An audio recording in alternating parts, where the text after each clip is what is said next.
भागलपुर की जिया एंड हर्ष की शादी, oh my God, unbelievable, just fantastic. And उसकी शादी में मैं आया and congratulations to both of you. आप दोनों बहुत ही आगे जाएं।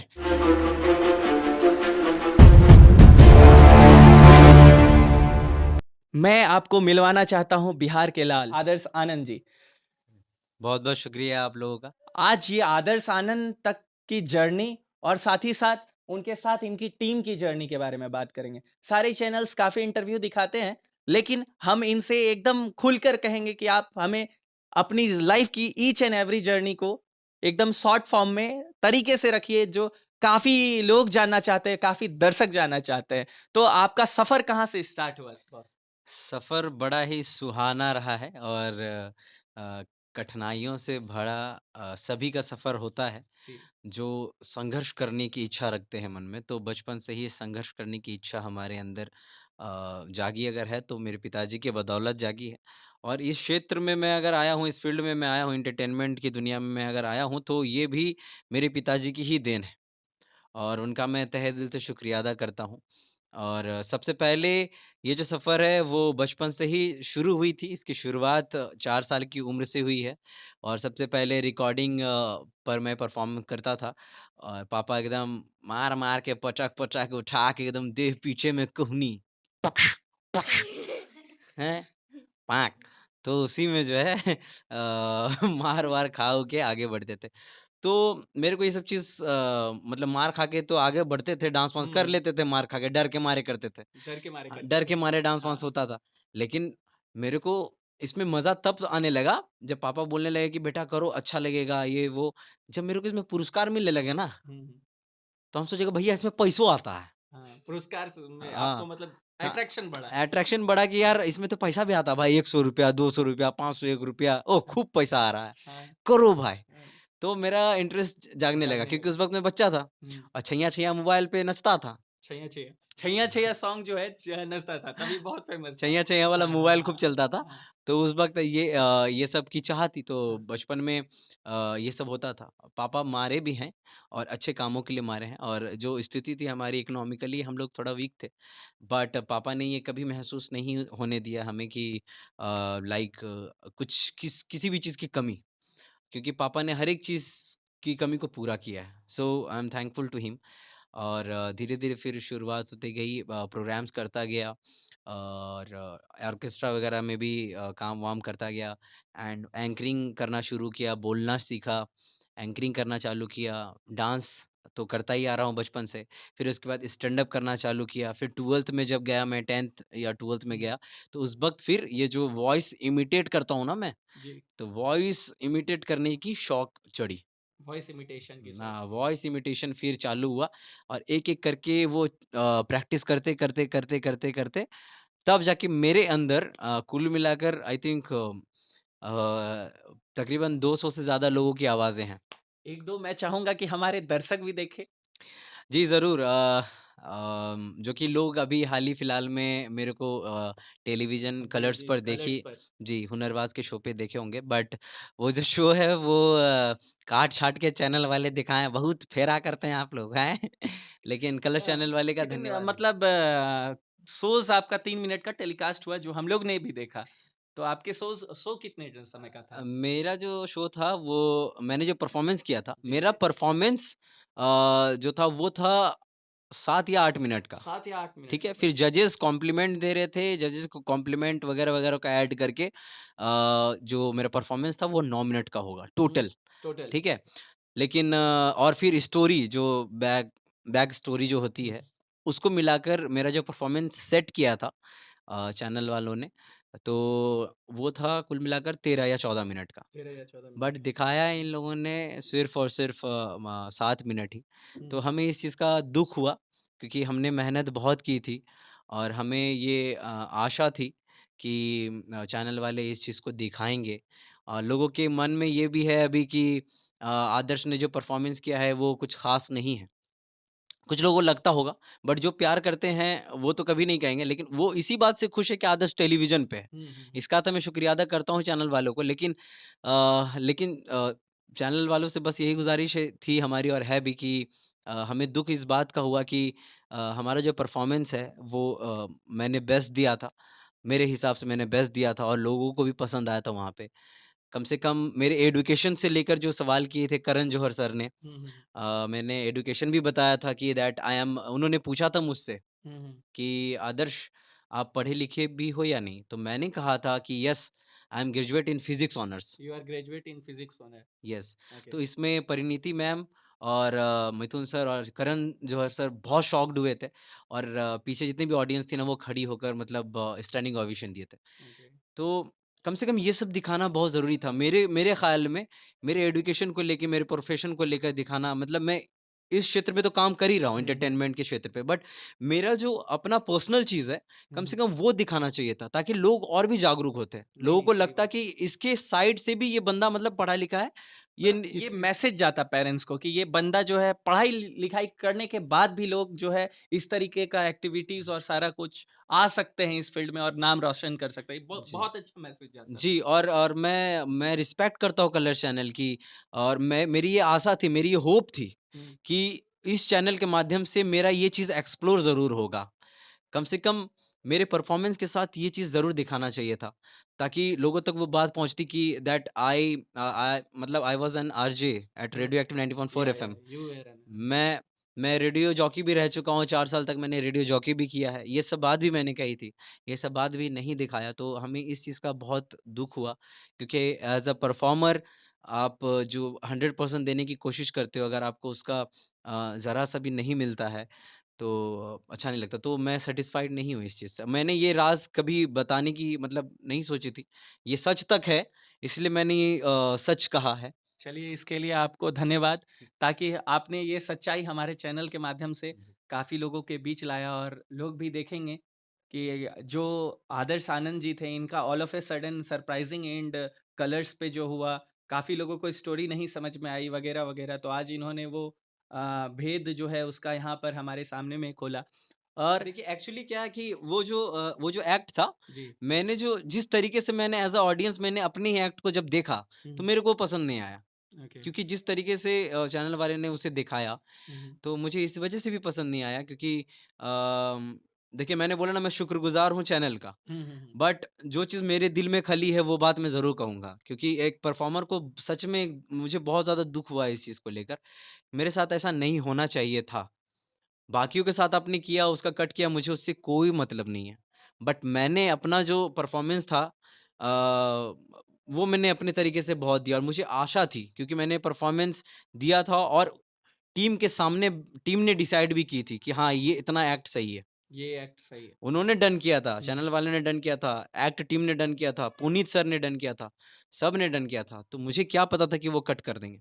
नहीं पता और था। मेरा जो एक्ट था मैं एज़ अ व्यूअर जब मैं देखता हूँ उस एक्ट को, मेरे ही एक्ट को जब मैं देखता हूँ, भागलपुर की जिया को मैं देखता हूँ, तो मुझे वो एक्ट समझ नहीं आता। वो तुरंत खत्म हो जाता है। हुँ, हुँ, हुँ। मतलब उसकी एक प्रॉपर ना स्टोरी लाइन थी। Story line. भागलपुर की जिया पहले भारती मैम जो है, भारती और हुँ, हर्ष के सामने वो रोती है। हुँ, हुँ। रोकर अपनी दुःख को बताती है, हर्ष को ताने मारकर बताती है। भारती मैम को बोलती है कि मुझे इंसाफ़ दिला दो, मुझे इंसाफ़ चाहिए। तो भारती मैम कहती है कि जाओ वहाँ पर जाओ, हुनरबाज़ के सेट पर जज हैं, उनसे जाके इंसाफ़ माँग। जी, तब वो गाना बजता है, गाना प्ले होता है, गाना भी कट कर दिया गया है। तो गाना प्ले होता है, फिर धीरे-धीरे वो एक्ट जो है ना, पकड़ बनाता है। पकड़ बनाता है। और उसकी जो लैंडिंग है एक्ट की, वो ऐसी थी कि भागलपुर की जिया, परिणीति चोपड़ा मैम, करण जौहर सर और मिथुन चक्रवर्ती सर के पास, डेस्क के हुँ, पास डेस्क के पास चले जाते हैं एंड सामने-सामने। हाँ, एकदम फेस टू फेस हुँ, और ऐसे बैठकर वो बोलती है उनके नज़रें मिलाकर परिणीति चोपड़ा को देखकर बोलती है कि मैम आप भी एक लड़की हो ना मैम, मैं भी एक लड़की हूँ मैम। एक लड़की लड़की का दर्द तो समझती है ना मैम, तो प्लीज़ मैम मुझे इंसाफ़ दिला दो। साड़ी फैलाकर उनसे फिर इंसाफ़ की भीख माँगती हूँ, मतलब भागलपुरी जिया माँगती है एंड वो कहती है कि आप लोग जज हो ना, प्लीज़ इंसाफ़ दिला दो। तब परिणीति चोपड़ा मैम कहती है कि हाँ, इंसाफ़ मिलेगा। तब मेरा एक्ट खत्म होता है। तब आपका ऐप खत्म हो लेकिन आपने ये नहीं एक दिखाया गया। इंसाफ नहीं दिखाया गया। आपने एक इंसाफ की बात कही। जी। आपने ये स्टोरी लाइन डिसाइड किया और वहाँ पे ये दिखाने का चलिए मैं जानना चाहता हूँ आप किस टाइप के इंसाफ को लेकर आपका जो स्टोरी लाइन बना था, वो बना था। मैं इस चैनल के माध्यम से लोगों तक जी। मैसेज पहुँचाना चाहता हूँ। एक्चुअली सच में इंसाफ की बात की तो सच में ये नाइंसाफ़ी ही हुई है एक परफ़ॉर्मर के साथ क्योंकि मेरे को आशा थी और मैं सेलेक्ट भी हो चुका हूँ एंड आगे पता नहीं वाइल्ड कार्ड वगैरह क्या है नहीं है बट ये थोड़ी बहुत मेरे को नाइंसाफ़ी लगी। अ, उन्होंने टाइमिंग के हिसाब से कट किया होगा आई थिंक बट उनको जो मेन चीज़ है वो दिखानी चाहिए थी। हुँ, हुँ। जैसे टाइगर श्रॉफ की मैंने आवाज़ निकाली थी हुँ, हुँ। और उसमें ऑडियंस खड़े होकर स्टैंडिंग ओवेशन दिए थे और एप्रिशिएट भी किए थे सर लोग जो भी जजेस थे वो और मेरे एजुकेशन को लेके दिखाना चाहिए था। मिथुन चक्रवर्ती सर सामने बैठे हुए थे, उनकी आवाज़ मैंने उनके सामने निकाली थी, वो दिखाना चाहिए था। वो भी नहीं दिखाया वो गया। भी नहीं दिखाया गया। मेरे को मतलब ये आशा जो थी ना वो निराशा में तब्दील हो गई। तो मेरे को ये सब एक्सपेक्टेशंस थी। मतलब जी, एक्सपेक्टेशंस। कट कर दिया मतलब ये सब सारी चीज़ें थी। मेरे साथ मतलब कि ऐसा कहा जाए कि थोड़ी बहुत नाइंसाफ़ी हुई है। But I am really very thankful two Colors channel अभी भी टिल नाउ मैं उनका थैंकफुल हूँ कि उन्होंने मेरे को इनवाइट किया है और मैं वहाँ जाकर परफ़ॉर्मेंस दिया और बस लोगों तक ये बात पहुँची नहीं थी क्योंकि मुझे लगता था कि ये कहीं मतलब लोग इसको फिर नेगेटिव में ना लें। हुँ, हुँ। बट जो सच थी, मैंने सच तक में ही इस सच को मतलब कह दिया। कोई नहीं। मुझे भी काफ़ी तकलीफ़ हुई इस चीज़ को अच्छा जानकर। जी। मैं चाहूँगा कि आपने कहा आपने ऋतिक रोशन सर की थोड़ी-सी मिमिक्री की थी। अगर आप 1-2 में कुछ ऋतिक रोशन सर के अंदाज में जी, ऋतिक रोशन सर एक्चुअली मैंने जो किया था, मिथुन सर के अंदाज में आप मैं करता हूँ। ओके। जो मैंने वहाँ किया था, जो जी, उन्होंने नहीं दिखाया, जी, तो वो मैं करने की कोशिश कर रहा हूँ। ओके। तो भागलपुर की जिया कहती है कि हाँ, मिथुन दा, मिथुन दा, आप तो मेरा दर्द समझते हो ना? और आप भी तो मेरे शादी में आए थे ना? और आपने क्या कहा था? आपने मुझे आशीर्वाद दिया था और कहा था, "हे! भागलपुर की जिया, क्या? कोई शक? बहुत-बहुत बधाई है।" तो उधर से मिथुन दा भी बोले थे, "कोई शक?" कोई शक तो मैंने बोला था, "नहीं!" नहीं। ऐसा कुछ बोला था। हाँ, तो ये एक था, फिर ऋतिक रोशन सर की आवाज़ें जो थी, ओह my God! Unbelievable, just fantastic. हाँ, हाँ। उसके बाद ऋतिक रोशन सर बोलते हैं कि हाँ, भारत ही सॉरी भागलपुर की जिया एंड हर्ष की शादी, oh my God! Unbelievable, just fantastic. And उसकी शादी में मैं आया and congratulations to both of you. आप दोनों बहुत ही आगे जाएँ। एंड ऋतिक सर आगे बढ़ते-बढ़ते वो कहते हैं, ओह माय गॉड! अभी भागलपुर की जिया एंड हर्ष अग्नि के साथ फेरे लेने वाले हैं। हुँ। अग्नि! ओह माय गॉड! ये अमान्य दृश्य है। जल रहा मनुष्य है। पाप की अग्नि पे मत होना तुम। हर्ष, लथपथ, लथपथ, लथपथ, अग्निपथ, अग्निपथ, अग्निपथ। तब वो घुटने में बैठता है, फिर वो चालू करता है। माँ कहती है पाप करने वाले को यही सजा मिलती है। लेकिन ये वाला जो अग्निपथ का डायलॉग है ना, ये कट कर दिया। आप देख सकते हैं ना, बिहार का ये वर्सेटाइल टैलेंट है और टैलेंट के साथ हम बैठे हुए हैं और आपको टैलेंट दिखा रहे हैं। तो ये टैलेंट है और मैं जानना चाहूँगा कि आपने कहा कि काफ़ी स्ट्रगल करना पड़ता है। तो आप क्या युवाओं को आप यूथ आइकन बन चुके हैं। ऑल ओवर बिहार एंड अगल-बगल के जो स्टेट्स हैं और भारत में आइकन बन चुके हैं। आप यूथ को क्या मैसेज देना चाहेंगे कि ये स्ट्रगल से क्या पीछे मुँह मोड़ लेना चाहिए या स्ट्रगल करते रहना चाहिए? देखिए, जब ये जो सेम हादसा मैंने जो बोला, नाइंसाफ़ी थोड़ी बहुत मेरे साथ की गई है और कहते हैं ना जितना मिलता है उतने में खुश रहना चाहिए। तो हुँ, मैं इतने में खुश हूँ, खुश रहने की कोशिश कर रहा हूँ और मैंने कई दफ़ा सोचा कि यार ये अच्छा नहीं हुआ। अब इसी का एक ही चीज़ का लेकर रोना अच्छा भी नहीं है। हुँ, हुँ। तो मैं ये सोचता हूँ और मैं ये सोच रहा हूँ कि शायद इससे भी कुछ बेहतर करूँगा और शायद इससे भी कुछ बेहतर मुझे अपॉर्च्युनिटीज़ मिलेंगी। ऑफ कोर्स मिलेंगी। और मुझे ये आशा है क्योंकि मैंने ये चीज़ इस शो के पहले भी सोची थी हुँ, और इन लोगों ने मुझे इनवाइट किया था, हुँ, हुँ, हुँ। तभी मैं गया हूँ। और जब ये मुझे मिल सकती है, तो इससे बड़ी भी चीज़ मुझे मिल ज़रूर सकती है। ज़रूर, ज़रूर। और क्योंकि मैं मेहनत का तो नाम नहीं लूँगा, क्योंकि अगर मैं मेहनत ये कहूँगा कि मैंने काफ़ी मेहनत करी है, तो मेरी जो मेहनत है वो बुरा मान जाएगी।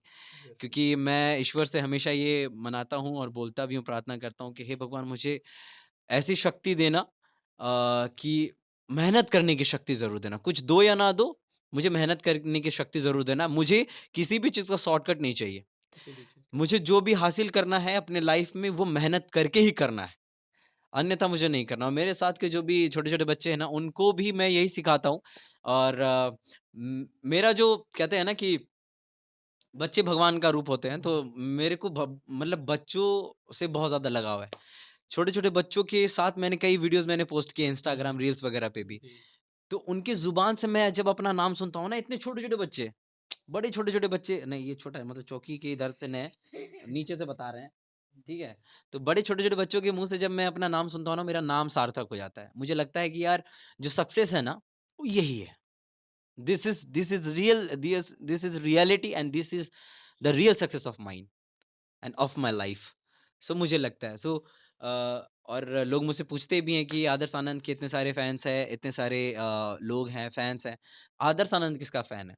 तो हुँ। मैं एक्चुअली में बताऊँ, मैं अगर सबसे बड़ा फैन हूँ, तो इन लोगों का हूँ। तो आप लोगों को कैसा लगता है? हमें आप तो बहुत अच्छा लगता है। भैया बहुत नाम रोशन कर रहे हैं, आप लोग भी काफ़ी मेहनत कर रहे हैं। आप लोगों को कैसा लगता है? हम लोग आपको को बहुत अच्छा लगता है काम करने में साथ में। मुर्गी उठा के बोल बेटा।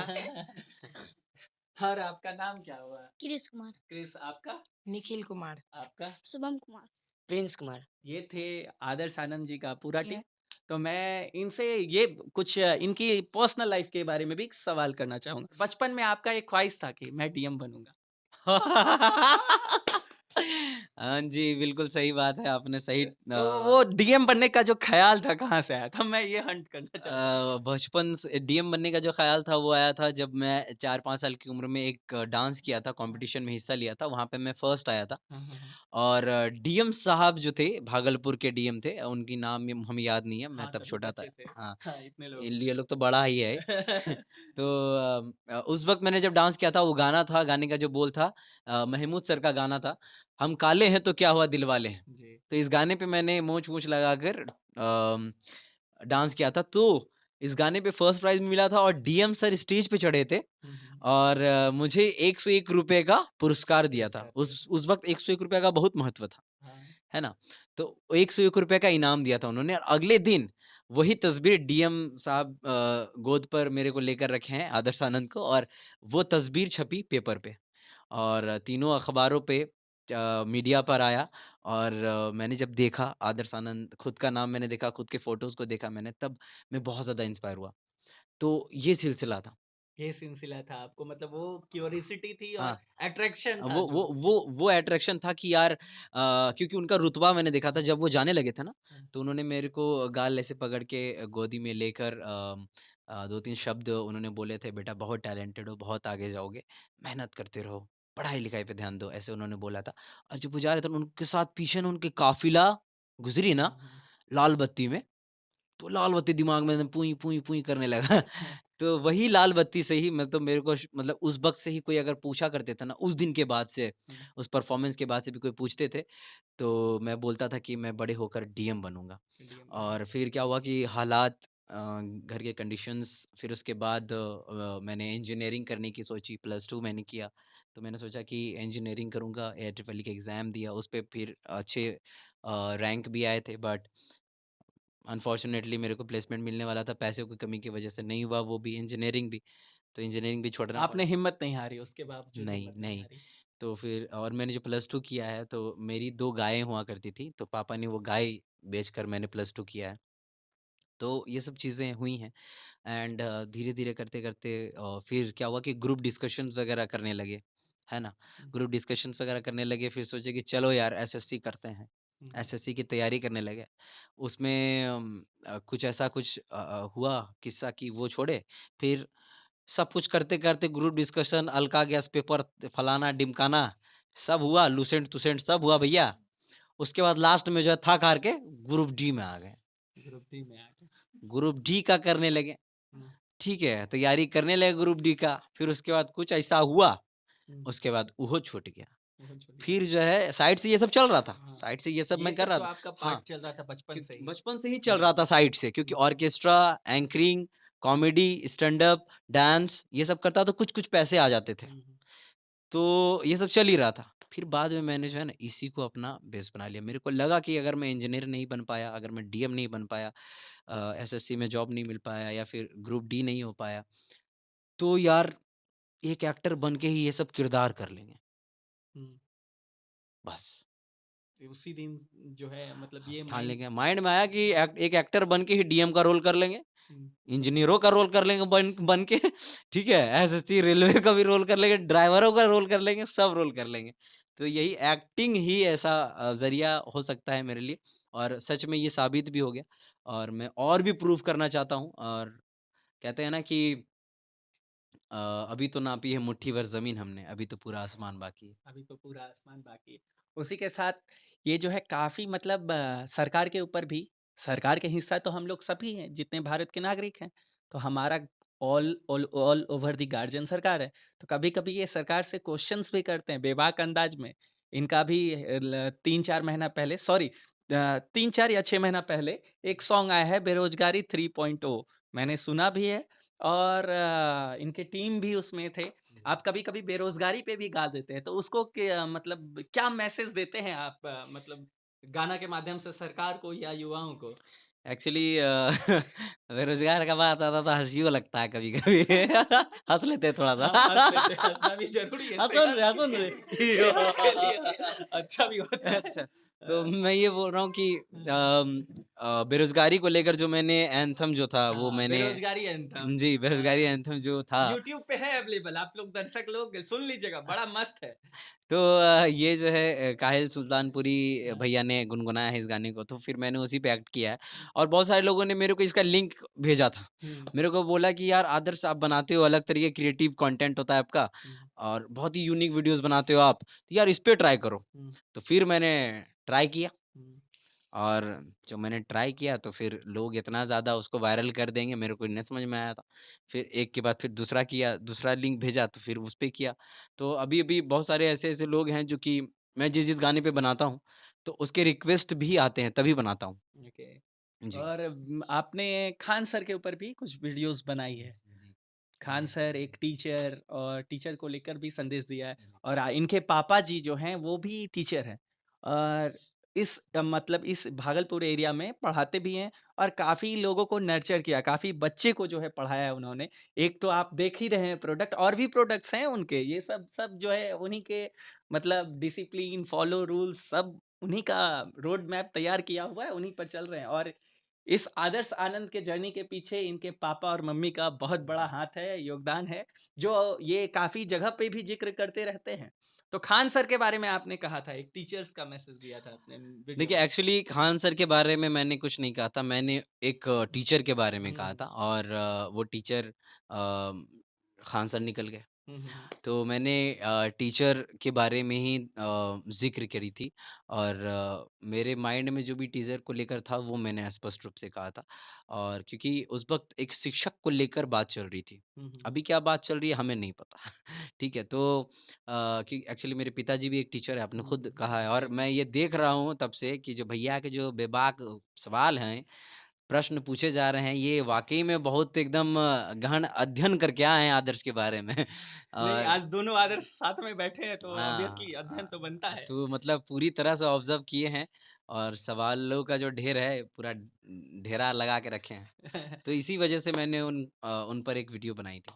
ओके और और लोगों ने इंसिस्ट किया था एक्चुअली हाँ, लोगों ने इंसिस्ट किया था कि that Adarsh why you want don't मतलब आप क्यों आवाज़ नहीं उठा रहे इनके लिए? So you have to. You फिर हैव टू। मैंने आप एक आवाज़ भी हैं, एक्टर के साथ-साथ एक आवाज़ हैं। एक्टर का काम भी होता है लोगों को लोगों तक जो है आवाज़ उठाना, लोगों की आवाज़, समूह का आवाज़ उठाकर लोगों तक रखना, ये एक्टर की ओरिजिनल पहचान भी होती है और काफ़ी मतलब बेबाक अंदाज में ये भी रहते हैं और बेबाक तरीके से गाना गाते हैं और एकदम नेचुरल फ़ील वगैरह-वगैरह। चलिए इसी के साथ हमारी चैनल की तरफ से, हमारी चैनल के तमाम मेंबर्स की तरफ से आपको, आपकी टीम को, आपके पेरेंट्स, आपके समाज को आप लोग इसी तरीके से नाम रोशन करते रहें। जय Hind. Thank you so much बहुत-बहुत शुक्रिया। देखते रहिए सच जय तक न्यूज़। जय हिंद।